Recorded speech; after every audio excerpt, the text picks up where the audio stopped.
नमस्कार दोस्तों, हमने आपसे वादा किया था कि आज बात हम करेंगे अमित शाह वर्सेज योगी आदित्यनाथ। जी हाँ दोस्तों, क्या यह सच में राजनीति में कोई उफान आने वाला है?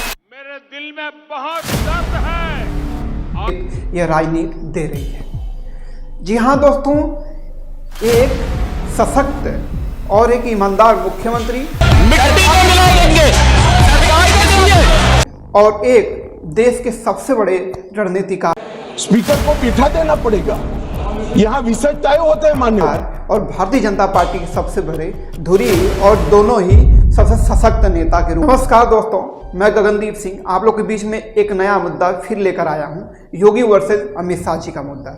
जी हाँ दोस्तों, अमित शाह जी का मुद्दा इसलिए लेकर आया हूँ क्योंकि मैं आपको बता दूँ कि एक बड़ा रणनीतिकार माना जाता है और एक पूरी तरह से बीजेपी भारतीय जनता पार्टी के रीढ़ की हड्डी अमित शाह जी माने जाते हैं।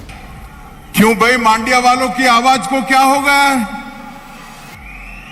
तो दूसरी तरफ हैं योगी आदित्यनाथ, जो एक बुलडोजर बाबा के नाम से प्रसिद्ध है और उत्तर प्रदेश में उनका कोई सानी नहीं है, कोई तोड़ नहीं है, कोई जोड़ नहीं है और भारत में भी उनका कोई तोड़ जोड़ नहीं है। जहां जाते हैं अपनी फैन फॉलोइंग अलग ही बना लेते हैं। यानी तो स्कूल नहीं जाना चाहती? नहीं, स्कूल जाना चाहती हूँ। तो फिर क्या चाहते हैं? फिर क्या चाहते हैं? कह रही थी। तो दोस्तों, अमित शाह बहुत बड़े रणनीतिकार और अमित शाह जी, मैं आपको बता दूं कि रणनीतिकार के साथ साथ एक बहुत मजे हुए खिलाड़ी हैं राजनीति के ऊपर, और राजनीति के बहुत मजे हुए खिलाड़ी अमित शाह जी हैं। और मैं आपको बताते चलूं कि अमित शाह जैसा नेता अभी तक भारतीय जनता पार्टी में नहीं आया, क्योंकि जब से भारतीय जनता पार्टी में वो पूरी तरह से एक्टिव हुए हैं तब से भारतीय जनता पार्टी अभी तक कोई भी चुनाव हारी नहीं है। और अमित शाह जी की एक बात और मैं बता दूं कि अमित शाह जी बड़े बड़े लीडरों में अपनी पैठ रखते हैं।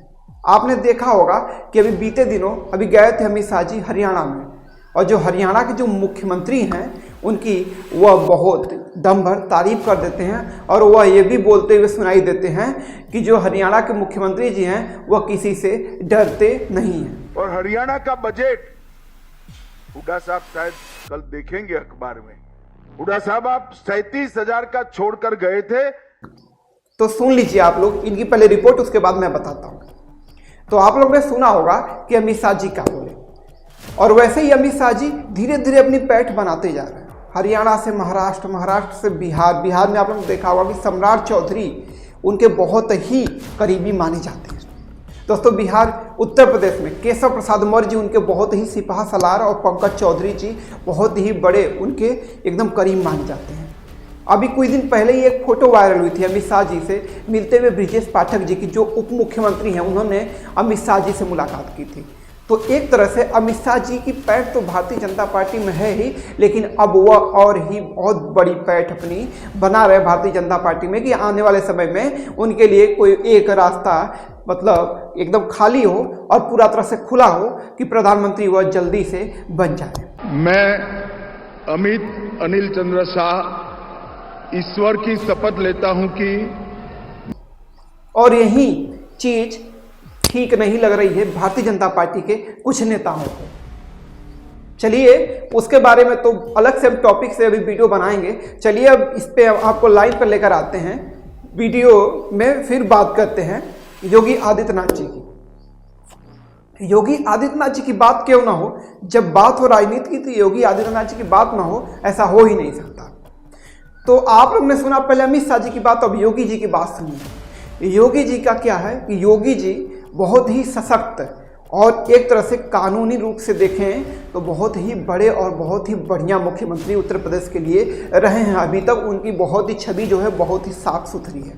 आप अपराधियों को पालेंगे, पार्टी जिस किसी भी पार्टी का रहा हो, क्या चाहिए अपराध। और योगी जी की मैं एक बात बताऊं कि योगी जी जहां जाते हैं पूरा समा बांध देते हैं।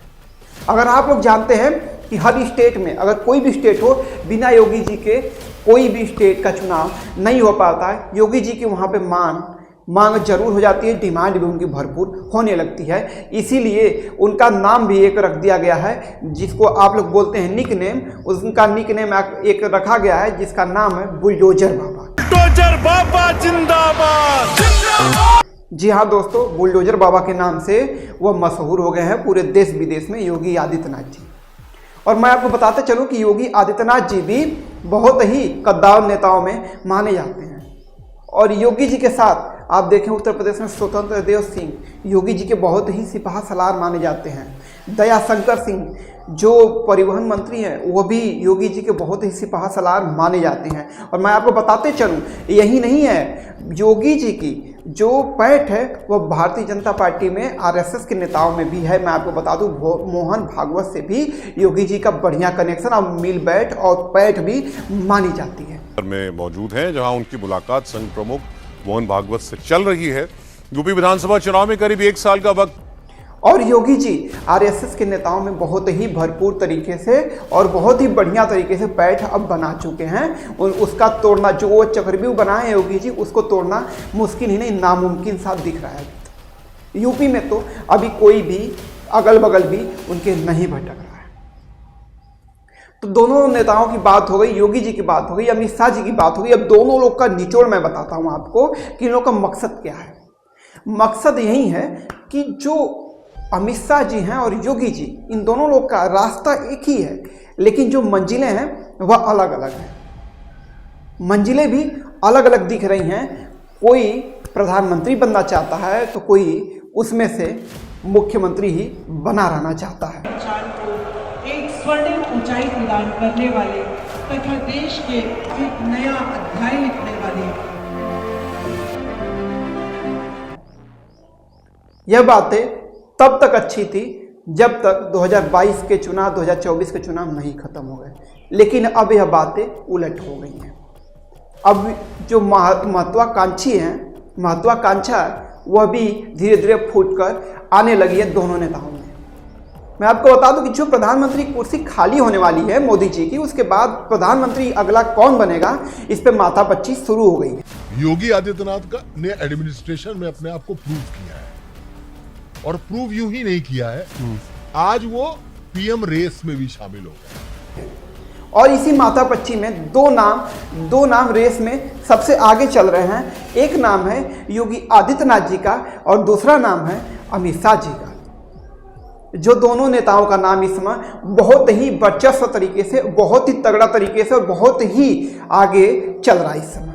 इनके अलावा और नेता दूर दूर तक अभी नहीं है। तो अब देखने वाली बात यह है कि कौन प्रधानमंत्री बनेगा, यह तो आने वाला भविष्य बताएगा। लेकिन मैं आपको बताते चलूं कि आने वाले समय में दोनों नेताओं में जबरदस्त टक्कर होने वाली है। इसीलिए तो 5 साल सफलतापूर्वक चलाने के बाद भी फिर से थंबिंग मेजॉरिटी के साथ आए हैं और 27 में फिर से आएंगे।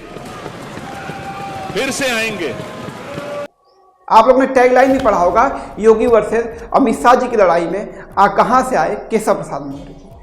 आप जातिवादी हैं, आप परिवारवादी हैं, आप तुष्टीकरण करने वाले हैं, आप ये सामाजिक न्याय। तो मैं आपको बता दूं कि केशव प्रसाद मौर्य जी भी एक तरह से अमित शाह जी के बहुत ही करीबी माने जाते हैं। मैं एक तरह से बताते चलूं कि अमित शाह जी उनको एक तरह से और भी बड़ा कर रहे हैं बैकडोर से, कि आने वाले समय में केशव प्रसाद मौर्य जी उत्तर प्रदेश मुख्यमंत्री बन जाए और आने वाले समय में हमारा समर्थन करके मैं प्रधानमंत्री बन जाऊं। मैं अमित अनिल चंद्र शाह ईश्वर की शपथ लेता हूं कि मैं विधि द्वारा स्थापित। यह भी चीजें धीरे धीरे सूत्रों के हवाले से खबर मिल रही हैं। एक रिपोर्ट बताता है अंदर की खबर संसद में कि जो योगी जी हैं उनका भी जो एक तरह से अगर देखा जाए तो उनका भी जो पकड़ है वह भी बहुत मजबूत है, क्योंकि आरएसएस के नेता जितने हैं वो चाह रहे हैं कि योगी आदित्यनाथ प्रधानमंत्री बने। और जो अमित शाह जी हैं उनके पक्ष में पूरा जन सैलाब दिखता है, क्योंकि मैं आपको बता दूं कि वह एक चाणक्य नहीं, आदित्यनाथ जी से भी आगे हैं अमित शाह जी इस समय। और हरियाणा का बजट हुड्डा साहब शायद कल देखेंगे अखबार में। हुड्डा साहब आप पूरे भारत में, क्योंकि चाणक्य को दिमाग उतना था, लेकिन पूरे भारत में इतनी बड़ी जनसंख्या, उसमें चाणक्य नीति लगा देना बहुत बड़ी बात होती है। आप तो प्रमुख सलाहकार है और प्रमुख एग्जीक्यूटिव, प्राइम एग्जीक्यूटिव करने वाले नेता है, तो आपको तो पहला चाणक्य क्या ठीक है। तो इधर भी एक लेकिन अब देखने वाली बात यह होगी कि क्या सच में योगी आदित्यनाथ और अमित शाह में आने वाले समय में टकराव बहुत भारी देखने को मिलेगा? क्या अमित शाह और योगी आदित्यनाथ जी एक दूसरे को सपोर्ट करके एक लोग प्रधानमंत्री बन जाते हैं? अरे मैं बोलूं वही बोलो भैया। ओके। मैं सिर्फ इतना बोला हूं। क्या योगी आदित्यनाथ जी को यह वहां प्रधानमंत्री बनने के चक्कर में उत्तर प्रदेश की भी मुख्यमंत्री की कुर्सी गंवानी पड़ती है? बहुत सुंदर है। मोदी और योगी का काम बहुत अच्छा है। ये तो पहले से ही उसका विरोध ही करेगा। कोई भी अच्छा काम करेगा तो विरोध ही करेगा। यह सब सवाल भविष्य के गर्भ में छिपा हुआ है। अब देखने वाली बात यह होगी कि आने वाले समय में क्या होता है और इसके पक्ष में कितनी वोटिंगें होती हैं, योगी जी के पक्ष में कितने नेता खड़े होते हैं, अमित शाह जी के पक्ष में कितने लीडर खड़े होते हैं, यह तो देखने वाली बात होगी। और कितनी जनसंख्या होगी उसी के आधार पर प्रधानमंत्री चुना जाएगा। और जितने सांसद होंगे, जो सांसद बैठकर जिसको अपना नेता चुनेंगे वहीं प्रधानमंत्री चुना जाएगा। तो यह भविष्य के गर्भ में यह सब बातें छिपी हुई हैं, लेकिन टकराव अभी से शुरू हो गया है। तो दोस्तों, अपनी राय आप लोग देना मत भूलिएगा और कमेंट बॉक्स में जरूर बताइएगा कि आपके नज़र में योगी आदित्यनाथ या अमित शाह कौन प्रधानमंत्री अच्छा और सशक्त नेता बनने कगार पर है और कौन सशक्त नेता और एक बड़ा रणनीतिकार बनकर उभरेगा जो भारत देश को बहुत बढ़िया तरीके से चला सकता है। अपनी बातें कमेंट बॉक्स में जरूर बताइएगा। और अगले वीडियो में मैं आपको बता दूं कि अगले वीडियो में आपसे बात होगी मोदी वर्सेस योगी जी की बात। जी हाँ दोस्तों, मोदी वर्सेस योगी जी की बात होगी और उसमें केशव प्रसाद मौर्य जी की भी थोड़ा सा इंक्लूड किया जाएगा। और आप लोग अगला एपिसोड देखना मत भूलिएगा। तब तक के लिए नमस्कार। आप अपना ख्याल रखिए, स्वस्थ रहिए, मस्त रहिए, अपने काम में व्यस्त रहिए दोस्तों। नमस्कार।